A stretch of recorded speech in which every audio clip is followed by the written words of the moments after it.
Hello, ev- hello everyone. I am Bhikshamaya Chalakani, Assistant Professor of Physics from Government Degree College for Women, Nalgonda. In this video, I am going to explain about vector atom model. Okay, what are the shortfalls of Bohr model and Sommerfeld model? After that, the vector atom model. Let us see.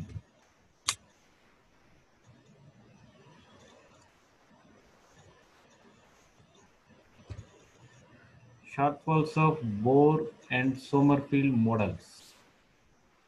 Bohr theory was incapable in explaining the fine structure of spectral lines, even in the simplest hydrogen atom. So, H alpha line means when the electron transition takes place from third orbit to second orbit, from n is equal to 3 to 2. So, we observe 5 fine lines. Okay, the fine structure of the line, we say of the 5 components, the smallest 5 components. So it is H alpha line. But according Bohr theory, Bohr is derived the energy expression, so which consists only the principal quantum numbers n. For n, for fixed, for particular n, we have only one energy level. For n is equal to 3, one energy level, and for n is equal to 2, another energy level. Then there is only one possibility for transition, and hence we get only one spectral line according the theory. That means as per this Bohr theory. But in practical case, we have observed more components. So even in the case of hydrogen atom, that is the simplest atom, in that case also it did not explain the formation of H alpha line and failed to calculate the energy of complex atoms or higher atomic number atoms. Okay.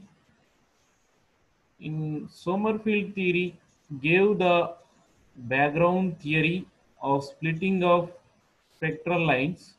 To some extent, Sommerfeld theory tried to explain the splitting of spectral lines by introducing one more quantum number.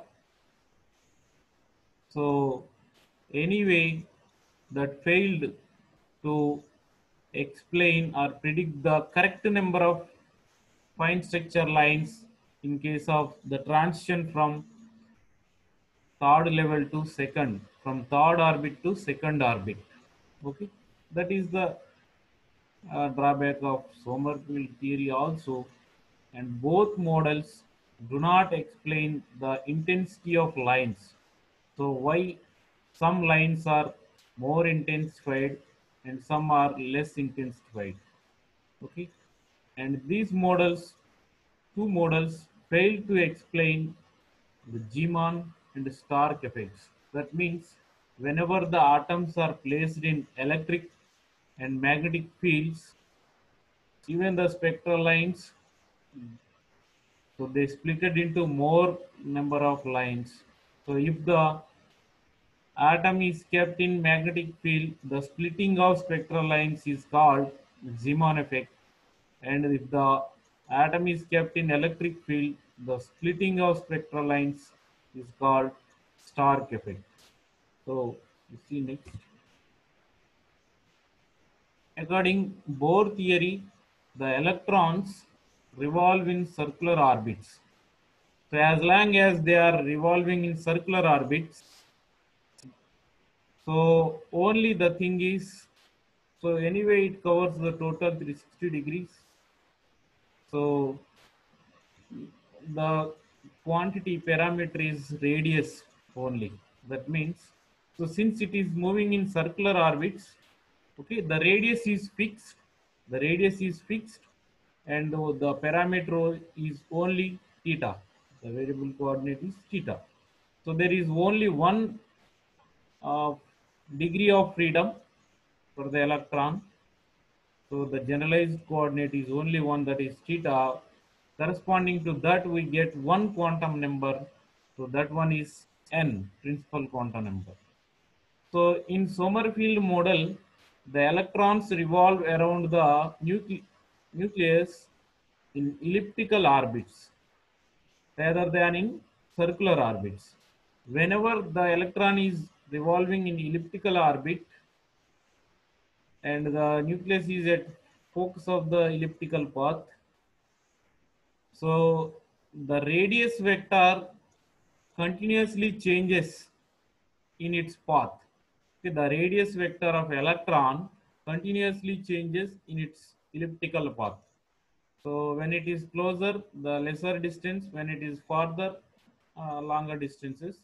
Therefore, radius is changing, and at the same time, theta also changing. So correspondingly, we have two quantum numbers. Okay, uh, we got two quantum numbers nr and n pi. Okay, one is azimuthal quantum number and principal quantum number. Nr is principal quantum number and n pi is the azimuthal quantum number. So according these n pi azimuthal quantum number, so there was a chance for existence of orbitals. Orbitals. So according that, for n is equal to 3, there exist 3 orbitals or 3 sublevels, and for n is equal to 2, there exist 2 sublevels. So totally, whenever the transition occur from third orbit to second orbit, so there are possibilities of 6 possibilities, 6 transitions, 3 into 2, 6.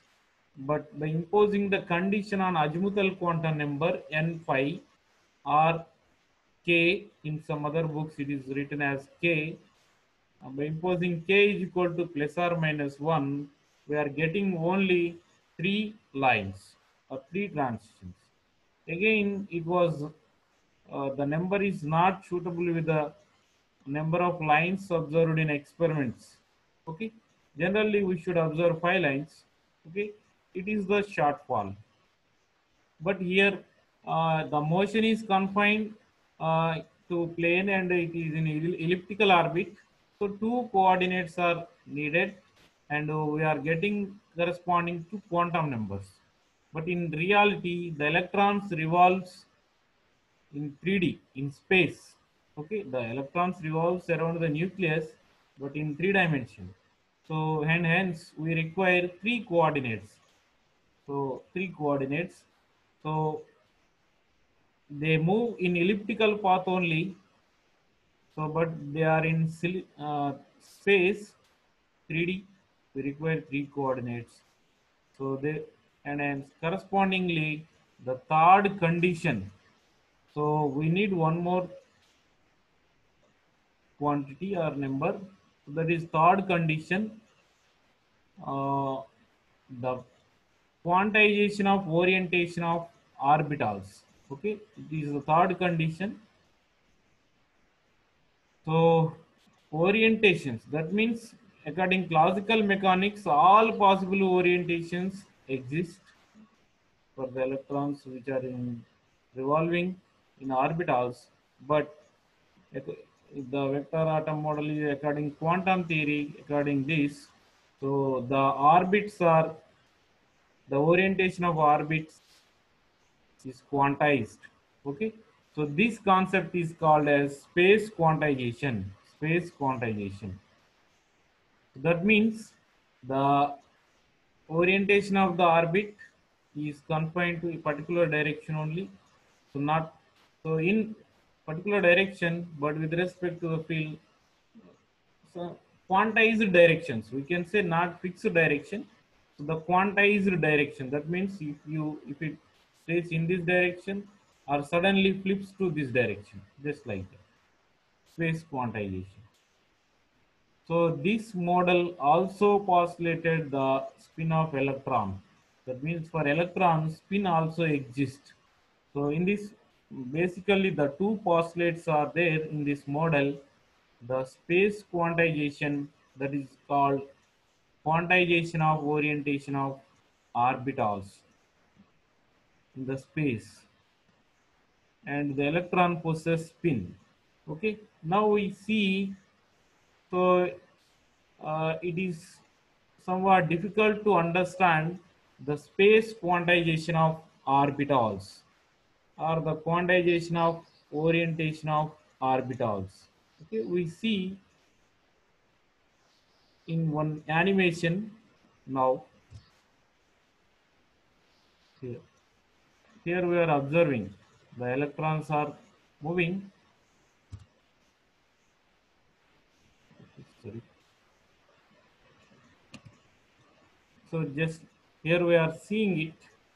So, so the nucleus, this one is nucleus, and if we take the green balls as electrons, and they are, it is the orbit of the electron, which is, if we take one atom consisting two electrons, you can say helium atom, the electrons revolve in this path. Or it is not necessary to consider two electrons also. So the same electron, one electron, even so sometimes revolves in this orbit. So so it is the, so the plane, if we consider the plane of the orbit, the blue line, so its plane normal is this. Its plane normal is this. That means the direction of orbit, we can say the direction of orbit is defined by the plane consisting the orbit, the plane normal. The plane normal gives us the direction of orbit, the plane which is consisting the orbit. Okay, so that plane normal, so this gives us the direction of orientation of the orbit. So if the electron is revolving in this blue line, this orbit direction is this. Okay, this one. So it may not confine to single direction, so it suddenly flips its direction. Okay, so in some other case the electron revolve in this direction, which is shown in green color, light green. Okay, that one.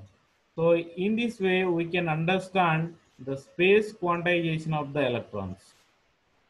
So the dark one, so is some field axis. If we keep the atoms in some field, so with respect to these field axis, the orientations of the orbits are quantized by some angle, not all discrete angles. So it is not possible to have, so, so just like this. So we can have the direction of orientation of the orbit at this angle and at this angle, so and all other possible continuous angles. But it is not the case. So either it stays in this direction or suddenly goes to another direction. Only few limited directions. So the orientation occurs only in few limited directions with respect to the field axis. Okay, just like that. And the electron spin also. So electron spin, so the electrons revolve, the electrons spin about their own axis. Okay, so if we observe keenly, so these balls rotate about their own axis. Okay, and even the nucleus also rotates. Okay, nucleus also possesses some spin. We have the nuclear magnetic moment we study in, here also we get in anomalous Zeeman effect in that case. Okay, uh, so electron spins, and the nucleus spin about their own axis. Now we can observe, we observe very keenly.